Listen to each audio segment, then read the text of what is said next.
참 예수님,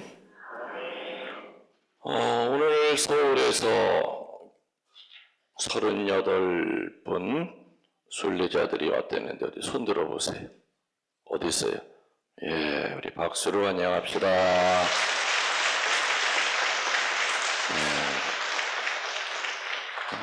아이들이 몇 명이죠? 아이들은 몇 명 왔어요? 아이들 16명, 나머지는 어른들? 기초학교라는, 글쎄요, 유치원에 해당되는 겁니까? 예, 유치원에 해당되는 서울의 그 기초학교라고 하는, 물론 지도신부님 다 계시고, 거기는 유치원 교육을 하지만 특히 더 강조하는 것이 신앙교육이에요. 그래서 가끔 카드 같은 거 보내오는 거 보면 아이들이 미사 참석하는 거, 또 여러 가지 성경이라든지 전례 같은 거. 아무튼 아이들 데리고 먼 길 떠나는 거 일단 쉽지는 않죠. 네, 일단 잘 들어오셨습니다. 오셨고요. 오늘 무슨 축일이죠? 세례축일. 세례축일날 되면 내가 이제 떠오르는 게 꼭 하나가 있어요. 뭐냐? 왜 우리 신자들이 냉담자가 많을까? 쉬는 신자들이. 그래서 이것저것 교리도 부족하고 또 세례받은 후에 신자 재교육도 아무래도 부족하고 또 대모들의 관심도 또 부족하고 이제 첫걸음 디디어서 어디로 가야 될지도 모르는 소위 초심자들을 제대로 관리를 안 한 교회의 탓이 제일 크겠지요. 클 겁니다. 근데 이제 저는 또 한편으로는 원초적으로 교리를 열심히 잘 가르쳤고 잘 배웠는데 그 세례를 기점으로 이게 자꾸 식는단 말이에요. 어떤 사람들은. 그래서 통계가 나왔는데 1년 안에 세례받고 쉬는 사람이 60%가 넘는다고 그래요. 그래서 그 원인이 뭘까 생각해서 혹시 이런 게 아닐까? 이런 게 뭐겠습니까? 세례 줄 때 물을 시원찮게 줘서 그러나 사실 주전자 가지고 그냥 찔끔찔끔 주거든요. 성부와 찔끔, 성자와 찔끔, 성령의 이름으로 찔끔.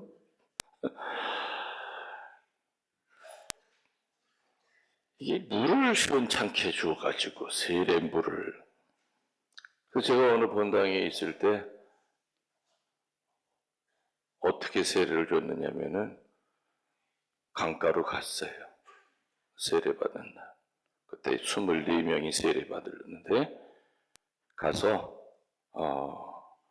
세례받을 옷 새로 이렇게 물에 들어가도 될 그런 옷 이렇게 입히고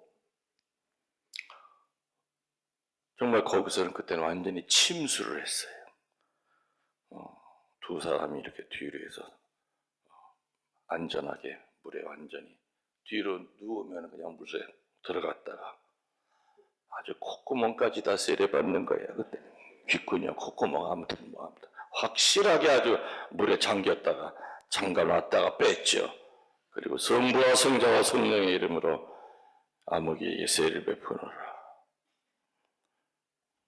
근데 그때가 4월 부활 때가 아니에요. 언제? 12월 달에 그랬어요. 근데 놀랍게도 25명이 감기 걸린 사람이 한 명도 없었어요. 그리고 놀랍게도 지금도 내가 관리해요. 그 25명. 28년 전 얘기인데 25명 한 명도 냉담하는 사람 없어요. 그래서 내가 그때 느낀 결론은 세례받을 때는 강가로 데려가세요. 아니면 강이 멀면 이 앞에 욕조라도 하나 해놓고 적어도 온몸을 집어넣다 빼야만 확실하게 세례받은 사람도 아, 내가 드디어 물과 성령으로 세례받았구나 하는 것을 느끼고 그 기억이 영원히 죽을 때까지 잊혀지지 않을 것이다. 그래서 여기도 이제 지난번 전에 내가 와서 2번 세례 줬는데 8월 달이랑 올 12월 달이랑 2번 줬는데 이제 아마 무심천으로 데려갈지 몰라요. 그래서 푹 담갔다 앞에 꺼낼 거니까는 지금 교리 배우고 있는 분들 긴장하세요.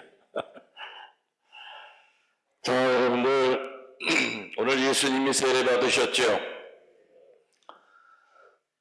받으실 필요가 없는데도 예수님이 받으셔야만 했던 게 몇 가지가 있어요.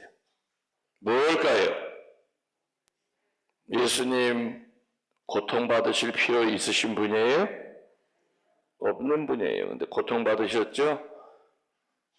예수님 하느님이신데 죽음이라고 하는 그 어둠의 터널을 지나가실 필요가 있으셨어요?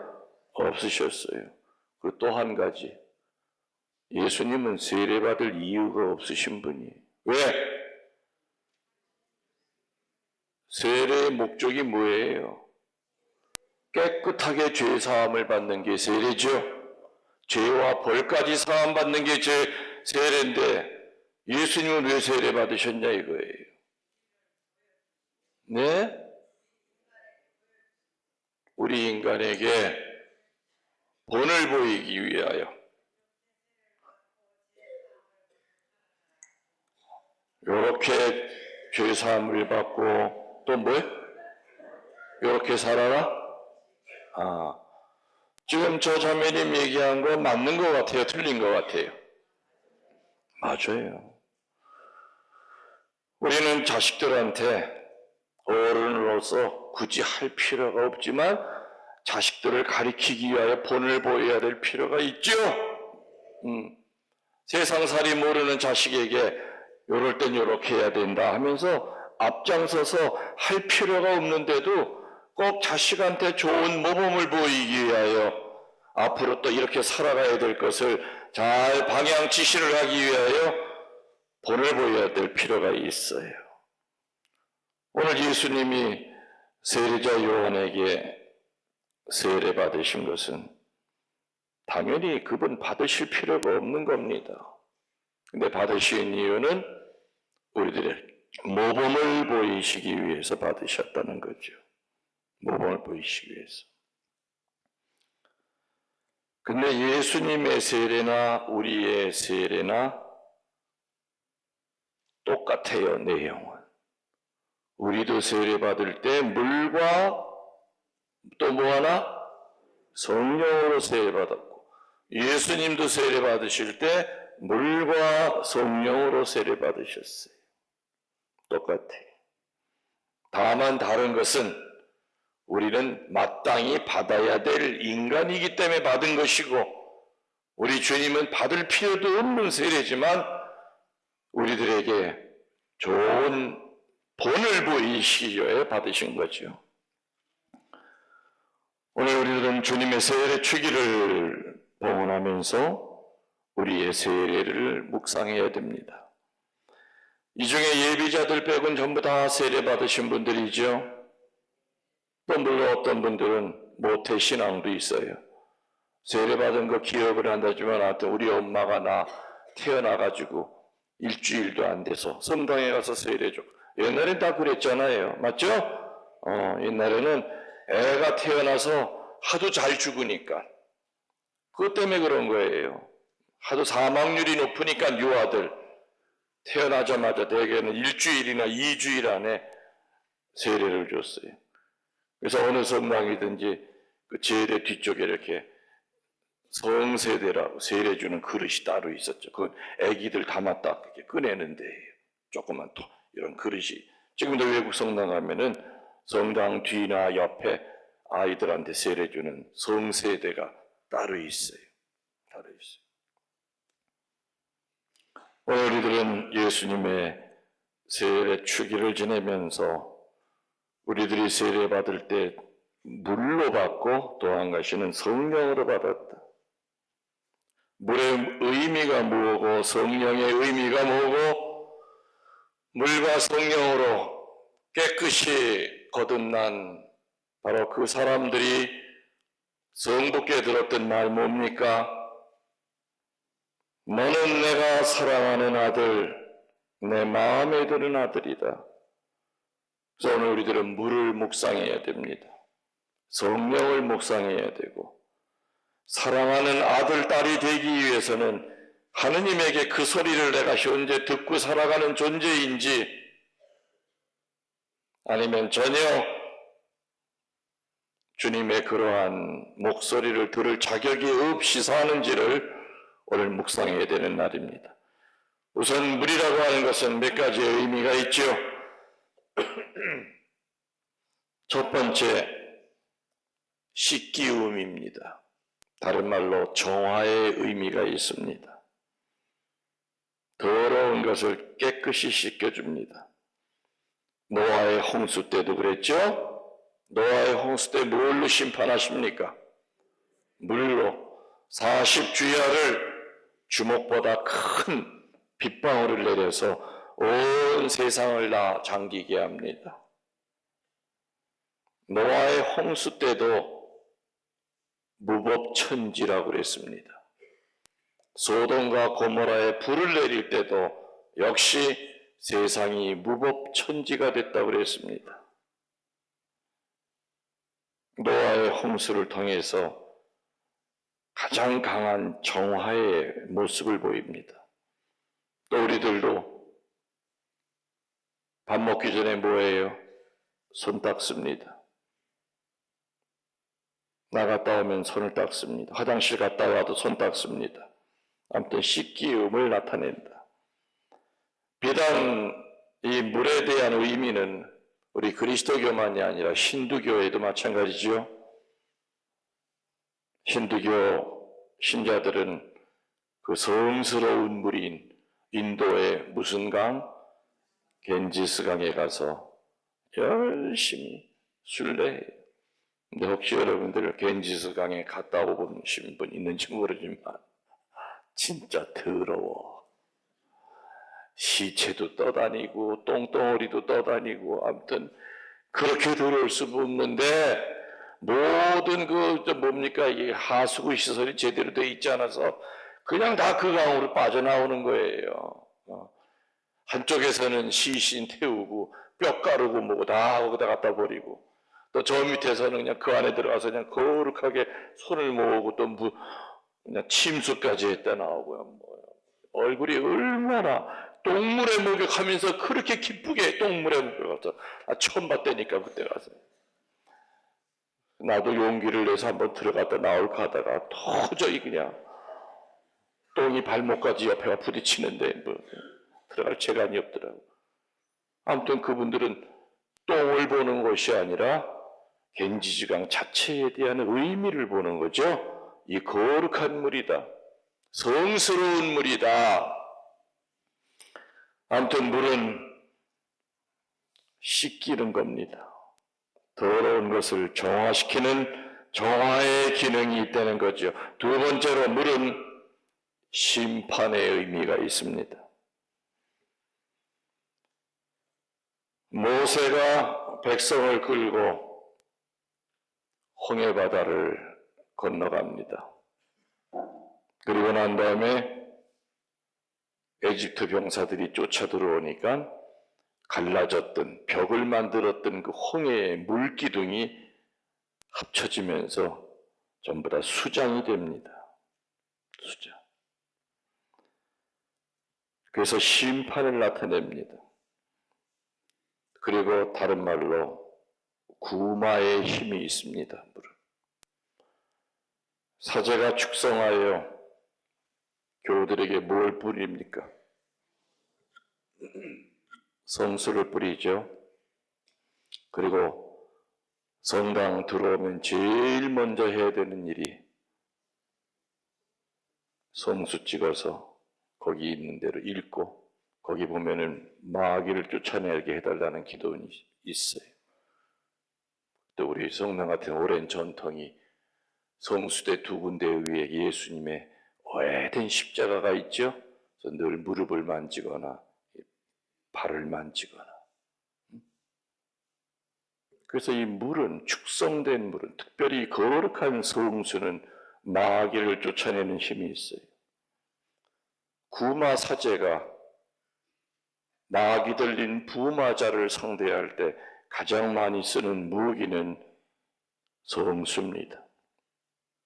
Holy water, 거룩한 물. 근데 그 물도 뿌릴 때 중요한 것은 뿌리는 사제가 믿음을 가지고 뿌려야 돼요. 왜냐하면 성수는 준성사지요. 그거를 행하는 사람의 믿음 여하에 따라서 효과가 달라져. 뿌리면서도 이까짓 이게 뭐 효과가 이게 얼마나 있을까? 한 도라물을 뿌려도 마귀 눈 하나 깜짝 안 해. 그렇지만은 정말 믿음을 가지고 예수 그리스도의 이름으로 명령한다. 사탄아 물러가라. 주 예수에게로 가거라 하면서 강한 힘을 가지고 뿌릴 때는 성수물이 튀는 곳에 불이 일어나요. 옷이 뻥뻥 뚫어져. 그 성수를 맞고 부마자는 기절을 해요. 어마어마한 힘이 있는 거예요. 여러분들이 성수를 찍을 때 그때부터 미사의 시작이에요. 믿음의 시작이에요. 아무 생각 없이 형식적으로 그냥 뭐 어릴 때부터 하던 거니까 안 하고 들어오는 사람보다 그래도 낫겠지만 그래도 믿음을 갖고 내가 내 몸에 성수를 찍느냐 아니면 다른 이에게 성수를 뿌리느냐 내 집안 방 곳곳에 어둠이 얼씬하지 못하게 마귀가 창문도 들여다보지 못하게끔 믿음을 가지고 방 구석구석 뿌릴 때는 그 힘은 놀라워요. 그래서 물은 심판, 다른 말로 구마의 힘이 있습니다. 세 번째로 물은 치유의 힘이 있습니다. 열왕기 하악원 5장 오늘 우리들은 나아만의 이야기를 들었습니다. 살아난단 말이에요. 깊은 병이 치유가 된단 말이에요. 모세가 바위를 치니 물이 나왔다. 목마려 죽겠습니다 하면서 에집트에서 탈출한 것을 후회하던 그 유대 백성들에게 모세는 지팽이로 바위를 치니 거기서 물이 솟아나왔다. 생명을 나타냅니다. 물이 고통으로부터 생명을 유지시켜주는 구원의 상징으로 성경에 나옵니다. 나병 환자들에게 모세 가서 네 몸을 씻어라 그랬더니 나병이 전부 다 나았다. 루르드 성지, 성모님이 바라셨던 루르드 성지에 가면 기적수가 있죠. 그 기적수에 많은 환자들이 줄을 서서 기다립니다. 그러면 거기 봉사자들이 휠체어 탄 분들은 정말 조심스럽게 잘 들어다가 그 기적수에 이렇게 담갔다가 빼요. 그리고 놀랍게도 그 루르드 박물관에 가면은 셀 수 없는 휠체어, 목발, 당가 올 때는 침대에 이렇게 실려서 왔는데 그 기적수에 몸 담그고 난 다음에 걸어간 거예요. 올 때는 휠체어 타고 왔는데 그 기적수에 몸 담그고 치유가 되니까 휠체어 버리고 간 거예요. 올 때는 목발 짚고 쩔뚝해서 왔는데 그 루르드 기적수에서 몸 담그고 난 다음에 다 내던지고 간 거예요. 그래서 그 루르드 박물관 안에도 있지만 그 많은 것들이 또 그 마사비엘 동굴 안쪽에 보면 벽에 걸려 있어요. 지팽이도 걸려 있고 휠체어도 걸려 있고. 그래서 물은 생명, 다른 말로 치유의 상징이에요. 또 우리 인간은 모태에서부터 양수라고 하는 물 때문에 뱃속의 아이들은 생명을 유지하죠. 맞죠? 네. 그 양수가 터지면 큰일 나는 거예요. 아이는 그 물 속에 있어야 돼요. 그 때문에 물이라고 하는 것은 생명을 나타내고 치유를 나타내요. 자, 여러분들 커서 세례 받으신 분들은 분명히 여러분의 이마에 이렇게 물로 세례 받은 거 기억하고 계시죠? 물로 세례 받은 건 기억은 하는데 문제는 뭐냐? 그날 성령 받은 것은 기억을 잘 못해요. 그래서 이게 자꾸 냉담자가 많은 거예요. 물과 분명히 성령으로 세례받았다고 그랬지만 물 세례받은 건 지금도 기억이 또렷이 남아있는데 성령 받았다고 하는 건 기억이 별로 없단 말이에요. 성령 역시 생명을 의미합니다. 창세기에 하느님이 만물을 창조하실 때 성령이 물 위를 빙빙 돌고 있다고 나와 있죠. 물은 외부의 더러움을 씻어주지만 성령은 내부의 더러움, 즉 원죄나 번죄의 더러움까지 씻겨줍니다. 그래서 우리는 세례 때 물과 성령으로 다시 태어났다. 세례받은 천주교 신자들에게서 성령이 빠져나가면은 바람 빠진 풍선 같고 안고 없는 찐빵 같고 또 뭐 있을까 그런 표현이. 아무튼 껍데기만 천주교예요. 성령 충만한 사제가 있고 충만해 보이지 않는 사제가 있고 성령 충만한 수도자가 있고 충만치 않은 수도자가 있고 성령이 충만한 평신도들이 있고 성령이 충만한 회장이 있고 충만치 않은 회장이 있고 사제도 평신도도 성령이 함께하지 않으면 사제에게는 그냥 신부라고 하는 건 직업입니다. 그 이상 아무 의미도 없을 겁니다. 평신도들에게도 성령이 함께하지 않으면 무늬만 천주교 신자일 것이요. 세상 마인드나 세례받은 사람의 마인드나 별 차이가 없을 겁니다. 그래서 어느 직책에 있든지 주교라고 하는 직책에 있든지 교황이라고 하는 직책에 있든지 어느 직책에 있든지 매일같이 성령에 대한 체험을 해야 되고 또 성령이 오늘 저와 함께 하시기를 성호를 글 때마다 기도해야 됩니다.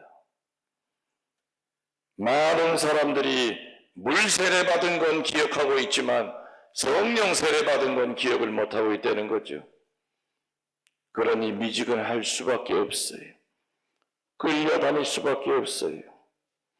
물은 우리의 외부의 더러움을 닦아주지만 성령은 내부의 더러움을 늘 닦아주기 때문에 아무리 사우나를 열심히 가고 하루에 5번 세수를 한다고 하여 영에 묻은 때가 지워지겠는가? 지워지질 않습니다. 우리 세례 때 물과 성령으로 오늘 주님이 물과 성령으로 다시 태어났듯이 세례자 요한은 내 뒤에 오시는 분은 물과 불로 세례를 주실 거다 그랬죠. 그 불이 바로 성령의 불입니다. 예수님의 세례 받으실 때 어떤 새가 예수님 머리 위에 떴다고 그랬어요?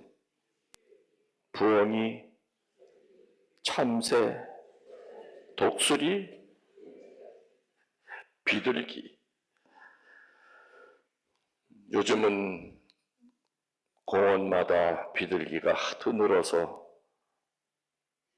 문제거리가 되고 있지만은 비둘기는 온유를 나타내고 평화를 나타내고 순결을 나타냅니다. 다시 말하면은 세례받은 자 위에 비둘기가 떴다고 하는 것은 바로 성령은 완고해진 우리의 마음을 온유하게 하고 평화롭게 하고 순결을 유지하게 해준다는 겁니다. 은총을 준다는 겁니다. 도덕경에 나와 있는 대로 죽은 것은 딱딱하고 살아있는 것은 부드럽습니다.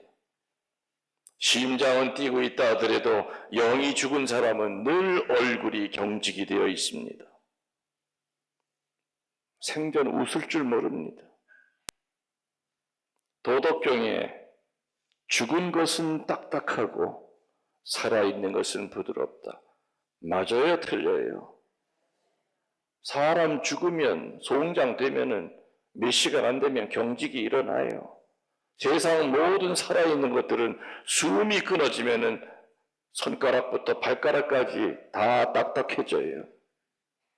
그래서 살아있다고 하는 것은 부드러워야 돼요.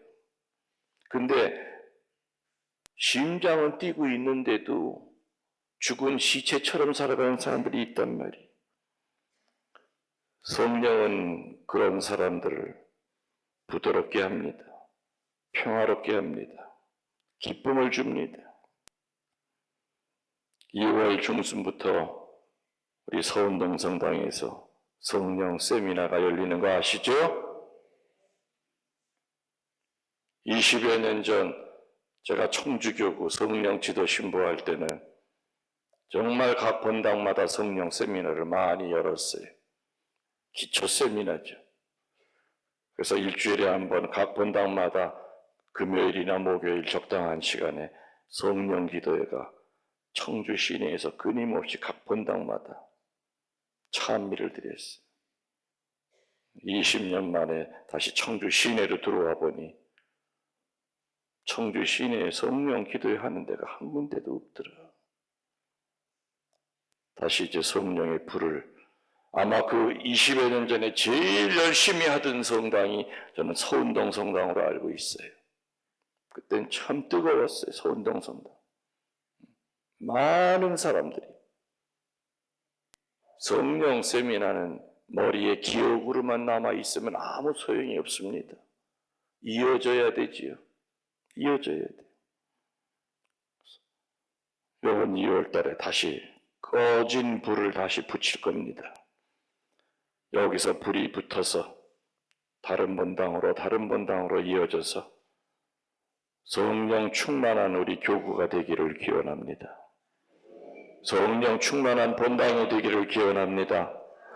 우리 각자 안에도 세례에서 받은 그 성령이 살아 움직이시기를 또한 기원합니다. 오늘 묵상해야 될 마지막 세 번째는 너는 내가 사랑하는 아들, 내 마음에 드는 아들이다. 우리가 하느님의 마음에 드는 아들, 딸이 되려면 어떻게 해야 되느냐? 첫 번째, 어려운 가운데서도 즐겁게 살 줄 알아야 됩니다. 다시 말하면 기쁨의 삶을 살아야 됩니다. 작은 기쁨들을 소중히 간직하십시오. 기도에 기쁨이 있습니다. 주는 기쁨이 있습니다. 포기할 때 오는 기쁨이 있습니다. 세상의 기쁨보다는 영적인 기쁨에 애착하십시오. 기도할 때는 얼마나 기쁜 줄 모릅니다. 두려움이 없습니다. 받을 때보다는 줄 때가 훨씬 더 기쁩니다. 그 기쁨 찾으셔야 됩니다. 그리고 소유하려고 하는 기쁨보다는 작은 거라도 하느님을 위하여 포기하는 기쁨의 삶을 사시면 하느님의 입에서 너는 내 마음에 드는 딸이구나, 아들이구나 하는 소리를 분명히 들을 수 있습니다. 두 번째로 주님의 마음에 드는 아들, 딸이 되려면은 너그러운 마음으로 사시기 바랍니다. 다른 이의 약점을 받아들일 줄 알고 때로는 자신이 한 실수를 정직하게 인정하고 사십시오. 그래서 차가운 머리와 따뜻한 가슴으로 사십시오. 반대가 될 때는 문제가 생깁니다. 머리는 따뜻하고 가슴은 차가울 때는 굉장히 불편한 사람이 됩니다. 우리의 머리는 늘 차가워야 됩니다. 그래야만 사리 분별을 정확히 합니다. 영적인 분별을 제대로 하려면 머리가 뜨거우면 안 됩니다. 머리는 차가워야 됩니다. 하느님의 그 분별을 빌려야 됩니다. 그러나 가슴만큼은 차가워서는 안 되죠. 가슴은 따뜻해야 됩니다. 따뜻해야 됩니다. 이게 바로 너그러운 사람의 모습입니다. 차가운 머리와 따뜻한 가슴으로 살아가는 사람은 너그러울 수 있지만 반대가 될 때는 머리는 뜨겁고 가슴이 차가운 사람이 될 땐 소위 에고이스트, 이기주의자로만 한평생을 살게 될 겁니다. 세 번째로 하느님의 마음에 드는 아들, 딸이 되려면 서두름이 없이 인내심을 가지십시오. 세상 만사 내가 원치 않는 일이 내 눈앞에 닥쳐도 그런 환경 속에 직면한다 하여도 우리 믿는 자들은 절대로 급하면 안 됩니다. 초조하고 안타까운 일이 생기더라도 우린 뭐 해야 됩니까? 십자가 앞에 조용히 무릎을 꿇어야 됩니다. 내가 늘 하는 얘기지만 걱정하는 건 기도가 아니라고 그랬지요? 걱정을 하면은 마귀만 들끓는다. 그러나 정말 기도하면 기적이 일어난다. 그래서 어렵고 힘든 일이 생길 때 소란 떨지 마십시오. 그럴 때일수록 마음을 가라앉히고 야훼의 일에 주님이 내 앞길 선하게 예비하고 계심을 믿습니다라고 하는 그 마음을 가지고 십자가 앞에 촛불 켜고 무릎 꿇고 걱정하는 것이 아니라 기도 시작하십시오. 그때 우리들의 귀에 들려오는 소리는 너는 진정 내 마음에 드는 아들이요 딸이라 하는 소리를 들을 겁니다. 마지막으로 주님의 이 말씀을 듣는 자들은 네 번째, 어떤 일이 있어도 실망하지 않습니다. 무엇보다도 하느님의 사랑받는 사람은 결코 실망하지 않고 어떤 시련 중에서도 희망을 갖고 삽니다. 그리고 해결될 기미가 보이지 않아도 이미 해결됐음을 믿습니다라는 하느님의 그 섭리를 강하게 인정합니다. 어떤 일이 있어도 절망하지 않고 실망하지 않습니다. 정리하면은 우리가 하느님의 마음에 드는 아들이요 딸이 되려면 첫 번째 기쁨을 가지고 살아야 된다. 두 번째 너그럽게 살아야 된다. 세 번째 서두름이 없어야 된다. 네 번째 어떤 일이 있어도 실망치 않는다.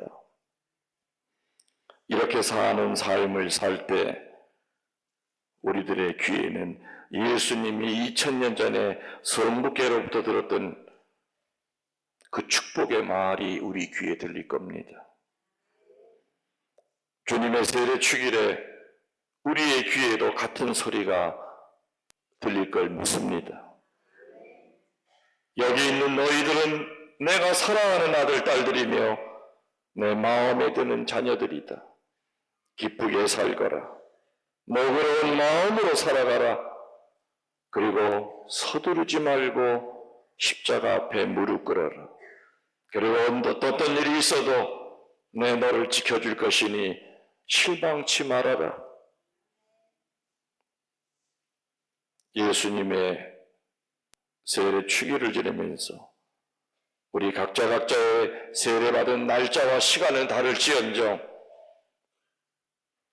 그때 물로만 세례를 받은 것이 아니라 성령 세례 같이 받았다는 것을 다시 상기하고 내 어둠 때문에 성령이 활동하시지 못하고 있다 그런다면은 다시 활동할 수 있도록 우리들의 마음을 하나님께 봉헌하도록 합시다. 아멘.